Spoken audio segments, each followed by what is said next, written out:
पदयात्रा का नाम, नारे और नियत कुछ भी हो, लेकिन राजनीति में राजनेता पदयात्रा कब करते हैं ये जनता खूब अच्छी तरह समझती है। 2 दशक से राजनीति में सक्रिय राहुल गांधी के नेतृत्व में कांग्रेस भारत जोड़ो यात्रा शुरू करने जा रही है, तो इसका मकसद भी हर कोई समझ रहा है। वैसे राहुल गांधी के लिए राजनीतिक यात्राओं का अनुभव पुराना है, पर इस बार उनकी जिम्मेदारी और कांग्रेस की उम्मीद बहुत बड़ी।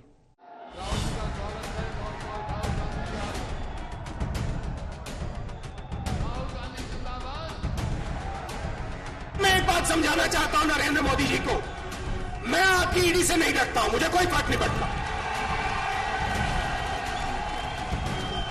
आप 55 घंटे करो, 100 घंटे करो, 200 घंटे करो, 500 घंटे करो, 5 साल करो, कोई फर्क नहीं पड़ता मुझे। 5 अलग अलग टैक्स और जबरदस्त चोट। बीजेपी और आरएसएस के नेता देश को बांटते हैं और जानबूझकर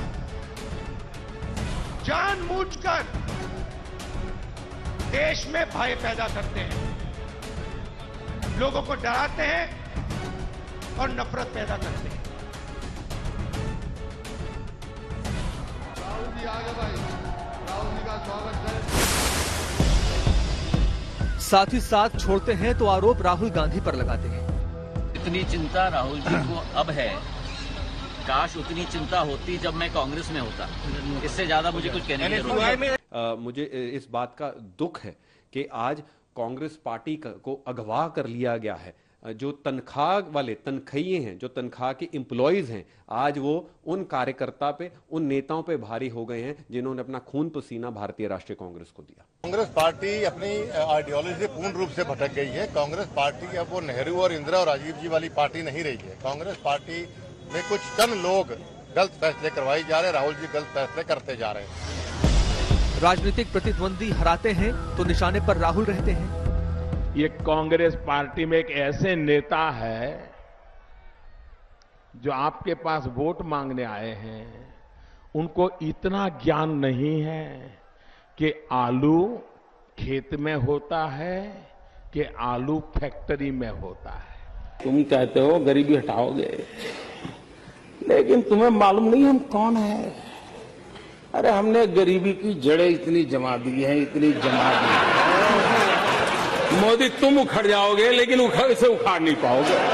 कोई भी नई योजना लाए, नई तरीके से लाए, तो कुछ लोगों को उम्र तो बढ़ती है लेकिन समझ नहीं बढ़ती है, तो समझने में बड़ी देर लगती है। पहले 2014 फिर 2019 के आम चुनाव, पार्टी सत्ता से दूर होती गई तो संगठन भी चरमराता गया। राहुल गांधी ने नैतिक जिम्मेदारी लेते हुए अध्यक्ष की कुर्सी छोड़ी थी, तब से वो कुर्सी खाली है।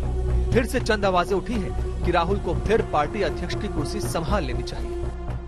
कांग्रेस के विचार और दृष्टि और चिंतन में विश्वास करने वाला हर व्यक्ति ये मानता है मन से, आत्मा से, कि श्री राहुल गांधी को ही कांग्रेस का अध्यक्ष होकर नेतृत्व करना चाहिए, क्योंकि राहुल गांधी जी की विश्वसनीयता है कि वो उन अमीर मित्रों और उनके पालकों जो आज दिल्ली के शासन पर महाराजा बनकर बैठे हैं, उनसे अगर कोई लड़ सकता है दृढ़ता से, निडरता से, सैद्धांतिक तौर से, तो वो और बेबाकी से, तो वो राहुल गांधी है। पार्टी के अंदर से ही लेकिन आवाजें ये भी हैं कि चुनाव से तय हो कि पार्टी का अध्यक्ष कौन बनेगा।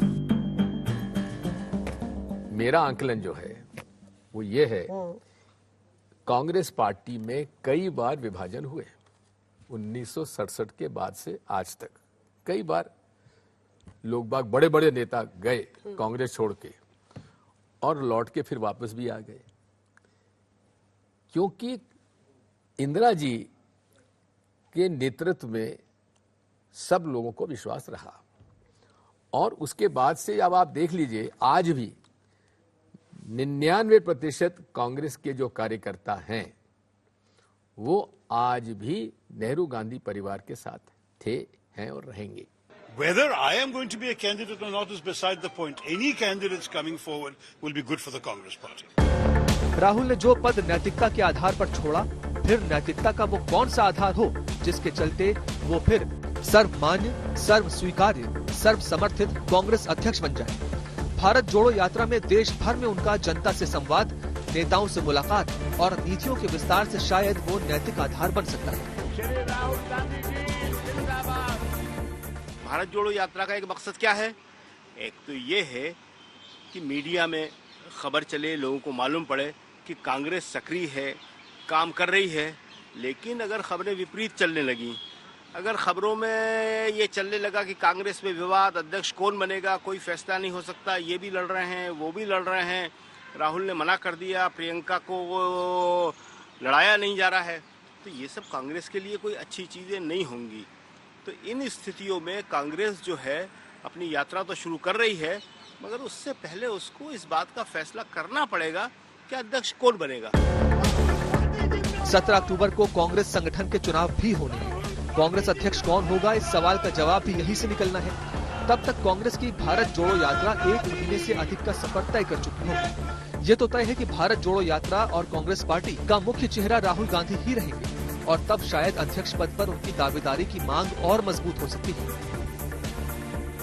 अगर ये यात्रा कांग्रेस की कामयाब हो गई तो कांग्रेस वापसी कर सकती है और इसी साल जो 2 चुनाव होने वाले हैं हिमाचल और गुजरात में, वहाँ वो ताकत के साथ लड़ सकती है। समस्या सबसे बड़ी ये है कि राहुल अभी भी अपना मन देने को तैयार नहीं है।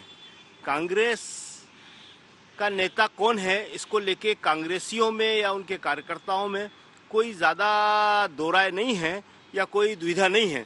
सब मानते हैं कि कांग्रेस के नेता राहुल गांधी ही हैं। 2014 और 21 के बीच हुए चुनावों के दौरान 222 चुनावी उम्मीदवारों ने कांग्रेस पार्टी छोड़ी। इस दौरान 177 सांसद और विधायक पार्टी को अलविदा कह गए। स्थिति ये है कि पिछले 8 महीने के दौरान ही कपिल सिब्बल, आरपीएन सिंह, अश्विनी कुमार, सुनील जाखड़, हार्दिक पटेल, कुलदीप बिश्नोई जैसे बड़े नेता पार्टी का दामन छोड़ चुके हैं। पूर्वोत्तर में असम से लेकर पश्चिम में गुजरात तक, उत्तर में जम्मू कश्मीर से लेकर दक्षिण में केरल, तमिलनाडु तक पार्टी के दिग्गज नेता साथ छोड़ चुके हैं। राजनीति में मोदी मैजिक के सामने कांग्रेस ने अपनी चमक खोई, ये रिकॉर्ड बताते हैं। लेकिन पार्टी से जुड़े अधिकांश लोगों के लिए अब भी राहुल गांधी उम्मीद है। यहाँ तक कि प्रियंका गांधी का नाम भी उतनी मुखरता से नहीं लिया जाता। भारत जोड़ो यात्रा अगर वाकई जनता के दिल से जुड़ने वाली यात्रा बनी तो अध्यक्ष पद पर राहुल गांधी का रास्ता आसान हो सकता है।